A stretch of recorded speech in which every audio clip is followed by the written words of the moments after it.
اعوذ باللہ من الشیطان الرجیم ومن دخلہ کان آمنا، جو اس میں داخل ہوا وہ امن والا ہو گیا. کیا ہو گیا؟ ومن پا گیا.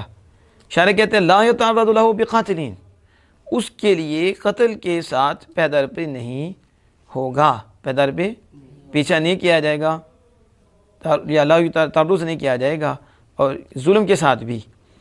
تو حاشیے میں ہے کہ لا یتعرض لہ الا انہ ولا یطعم ولا یسقى ولا یباع حتى یضطر الى الخروج وهذا في حق من جنى في الحل ثم التجا الى الحرم. اما اذا اصاب الحد في الحرم فيقام عليه فيه فمن سرق فيه قطع ومن قتل فيه قتل.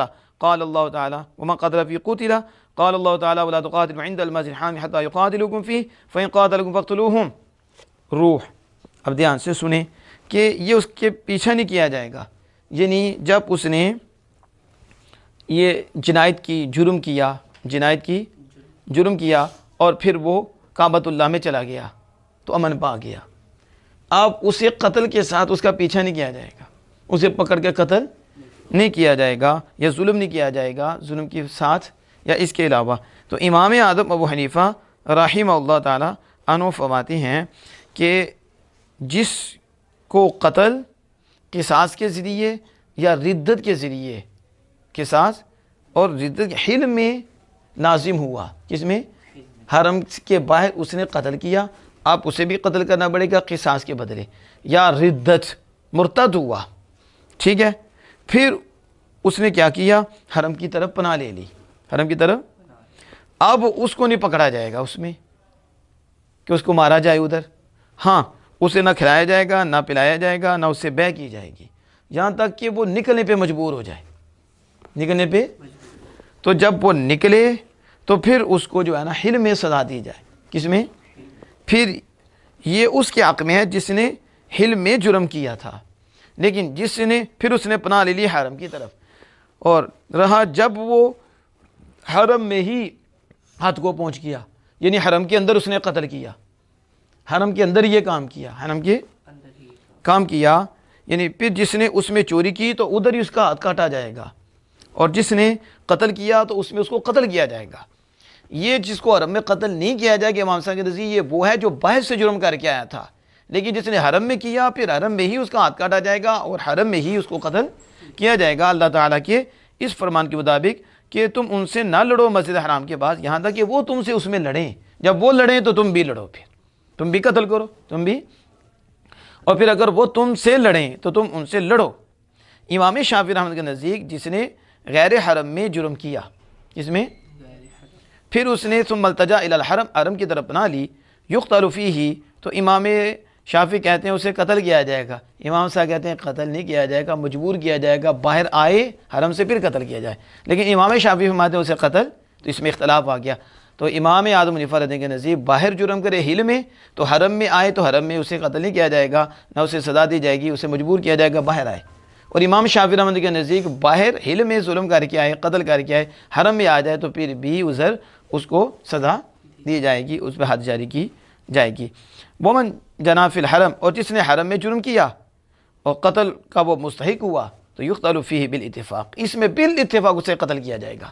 اس میں نہ امام شافعی کے اختلاف ہے نہ کسی اور امام کا ہے، نہ بس حرم میں جس نے قتل کیا اسے حرم ہی میں قتل کیا جائے گا، حرم یعنی کہ وہ حقدار ہوتا ہے بالاتفاق. حضرت ابن مسعود رضی اللہ عنہ سے روایت ہے کہ رسول اکرم صلی اللہ علیہ وسلم ہجون کی گاٹھی پر کھڑے ہوئے، کس کی؟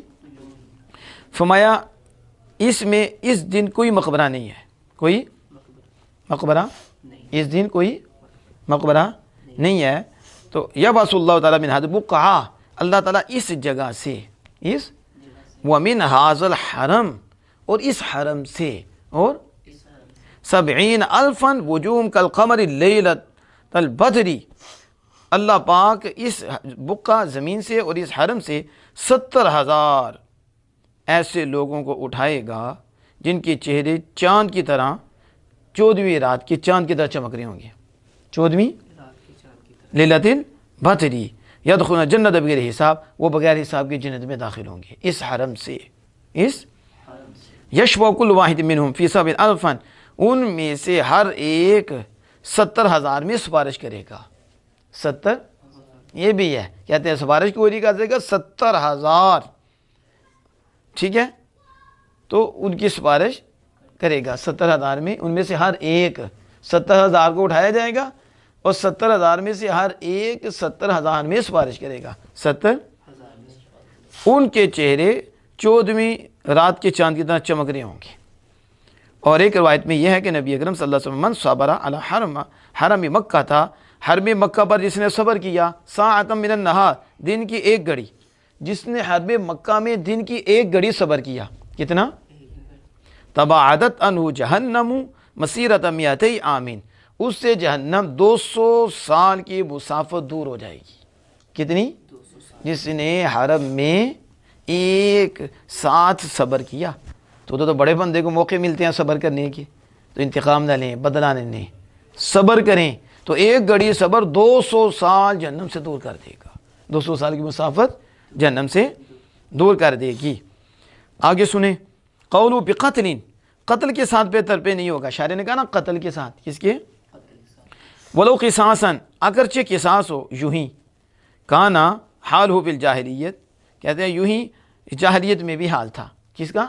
یہ نہیں کہ یہ بعد میں ہوا، جاہلیت میں بھی یوں ہی حال تھا، زمانہ جاہلیت میں یہی حال تھا کہ فکان الرجل یقتل، ایک مرد قتل کرتا تھا، فیدخل فی حرم میں داخل ہو جاتا تھا، قتل کر کے فی فلا یترز الیہ احد ما دام فیہ، کوئی ایک اس کے پیدار پہ نہیں ہوتا تھا جب تک کہ وہ حرم میں رہتا تھا۔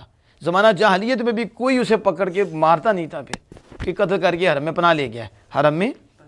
وما بعد الاسلام، رہا اسلام کے بعد، تو فالحکم ان القاتل ان قتل فیہ اقتص منہ فی اجماعا، پس اسلام کے بعد حکم یہ ہے کہ قاتل اگر اس میں قتل کرے، حرم میں ہی قتل کرے، تو بالاجماع اسے حرم میں ہی قصاص لیا جائے گا، اسے حرم میں ہی قصاص لیا جائے گا۔ اور اگر وہ قتل کرے خارجہ ہو، حرم سے باہر، حرم سے باہر، فدخل، پھر حرم میں داخل ہو جائے، تو فلا یقتص منہ ما دام فیہ، تو جب تک حرم میں رہے گا امام صاحب کے نزدیک اس سے قصاص نہیں لیا جائے گا، اور امام صاحب کے علاوہ امام شافعی وغیرہ کے نزدیک اس سے حرم میں ہی قصاص لیا جائے گا۔ جو شارع کہتے ہیں ظلم کی وجہ سے پیدار پہ نہ ہو، ظلم کی کہا نا فلا تعرضوا بظلم، ظلم کی وجہ سے، یعنی مما یفعلوا، ظلم کی وجہ سے، کس سے؟ کہ جو اہل جاہلیت کرتے تھے، جہالت والے کرتے تھے، وہ کیا کرتے تھے؟ اس میں کہ مرد جب مکمل جنایت کر لیتا، ظلم کرتا، تو پھر وہ حرم کی طرف پناہ لیتا، پھر اسے کوئی مطالبہ نہ کرتا، اسے یہ ہے کہ پھر آپ اس سے آگے تکلیف نہ دی جائے اسے۔ اس کی تفسیر اللہ تعالیٰ کا یہ فرمان کرتا ہے، اولم یرو انا جعلنا حرما آمینا، ہم نے حرم امن والا بنایا ہے، کیا بنایا؟ اور لوگ ان کے ارد گرد سے اچک لیے جاتے ہیں، اس کے اندر سے نہیں، ارد گرد سے اچک لیے جاتے ہیں۔ وقال ابو حنیفہ رحمہ اللہ تعالیٰ، امام صاحب نے فرمایا، ہوا خبر بمعنی امر، یہ جو خبر دی کہ ہم نے بنایا حرم والا، یہ جو ہے بمعنی امر ہے، کیا ہے؟ یعنی امر ہے کہ اس میں امن دو، اس میں تو معنی یہ ہوا کہ من لازم القتل بردت او قصاص او احد لم یتردہ فیہ، معنی یہ ہوا کہ جس کو قتل لازم ہوا ردت کے ساتھ یا قصاص کے ساتھ یا کسی اور کے ساتھ، اس میں اس کے پیدار پہ نہیں ہوں گے اس میں، لیکن جنایت الی الخروج، جو اسے آگے تکلیف قصاص لینا یا جو بھی، وہ نکلنے تک ہوگی، پناہ کہاں تک ہوگی؟ نکلنے تک ہوگی، جب وہ نکلے گا پھر اس کو کیا کیا جائے گا؟ وہ سزا دی جائے گی۔ حضرت ابن عباس رضی اللہ عنہ سے روایت کیا گیا، قال شافعی، امام شافعی رحمۃ اللہ کہتے ہیں، امام شافعی رحمۃ اللہ نے کہا کہ اس سے یہ بدلہ لیا جائے گا، کیا کیا جائے گا؟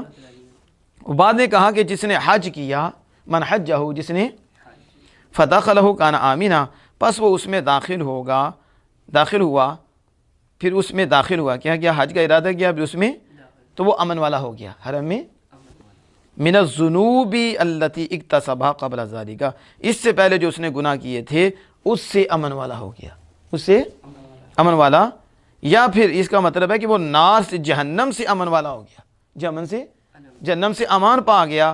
کیا مطلب؟ فقیل من مات فی احد الحرمین بعث یوم القیامۃ آمنا کما فی الحدیث روى البیہقی فی شعب الایمان، کہتے ہیں کہ یہ حدیث بیہقی نے شعب الایمان میں روایت کی ہے. وہ کیا ہے کہ جو حرم میں سے کسی میں، دونوں حرموں میں سے کسی میں فوت ہوا، قیامت کے دن اسے امن والا اٹھایا جائے گا. قیامت کے دن کہ وہ بے خوف ہوگا. جو دونوں حرموں میں سے کسی ایک میں فوت ہوا مومن، اسے قیامت کے دن بے خوف اٹھایا جائے گا. اٹھایا جائے گا تو وہ کیا ہوگا؟ بے خوف اور امن سے ہوگا. واللہ تعالی اعلم بالصواب.